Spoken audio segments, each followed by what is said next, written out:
The Student Athlete Advisory Committee is essentially an organization of student athletes that work to bridge the gap between the administration and student athletes. So there's 5 different subcommittees. So there's Cardinal RHED, which focuses on mental health and student athletes and puts on game faces in the spring every year. And then Faculty Relations puts on a dinner event with all of our faculty members who support student athletes, which is great for a networking opportunity because we do have some faculty who support teams individually, but if you don't have someone who's maybe in your field of study, it's nice to go to those events and get to expose yourself to different types of professors. I also think the Community Service Committee, I work closely with them as well, just because I think that we're so blessed to be in such an amazing place such as Stanford. When we do events like AB Trees, I think that events like that where we're trying to raise literacy rates for young children in the area. And then also we have social events, which will host events such as formerly Dancing with the Card, but now Stanford's Got Talent, and then Stannies.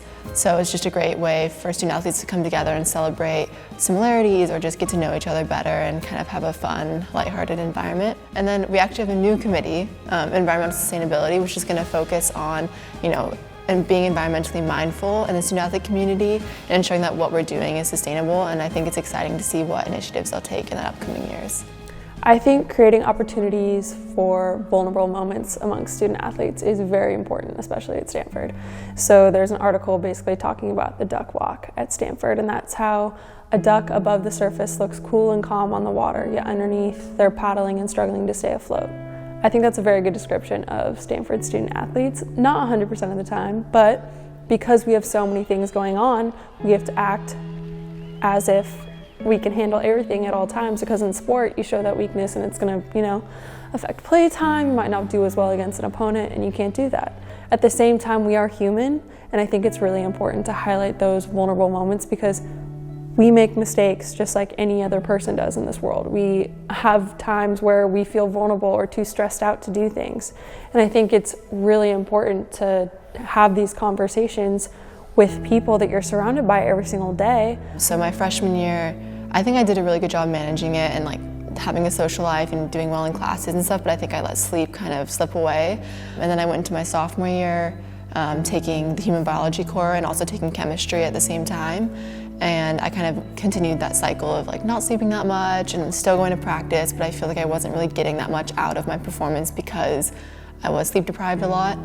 Like a lot of student athletes, I became really good at using every sliver of every moment of every day.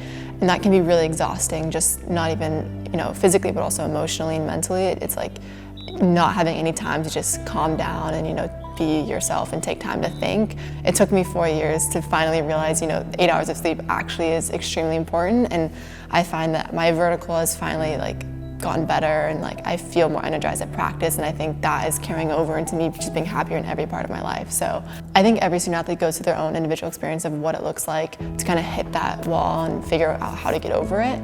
But I think I wouldn't have ever gone through all of what I did in the past 3 years without the support of my teammates and the friends who have, talked me through, okay, it's important to get sleep and take time to yourself. So having that community around you is what will get you through those times, but also help you figure out what it looks like to take care of yourself. And I think the lessons that I've learned will definitely push forward into what I'll be doing in medical school or beyond, actually being able to take care of myself and manage my time like I have as a student athlete.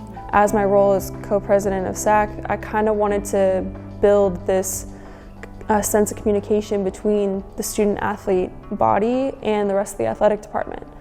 I just think that we needed a direct line of communication because I wanted to have a safe space for student athletes here to come voice their opinions on things that they think can be improved, whether it's something so simple as food that's being put in our nutrition oasis, or dining hall times, or things about I'm not getting into this class and the struggles with enrollment here for student athletes sometimes. I just wanted to create something that I hope to have happen each quarter for the rest of the time for SAAC, to provide an opportunity for student athletes to come and speak what's ever on their mind, whether it's something happened on campus that we just feel like we need to have a safe space to come and talk about as student athletes in our community, because we all live very similar lives, and I want that to be a place where people can come together and hopefully implement change for the better of the Stanford student athlete community.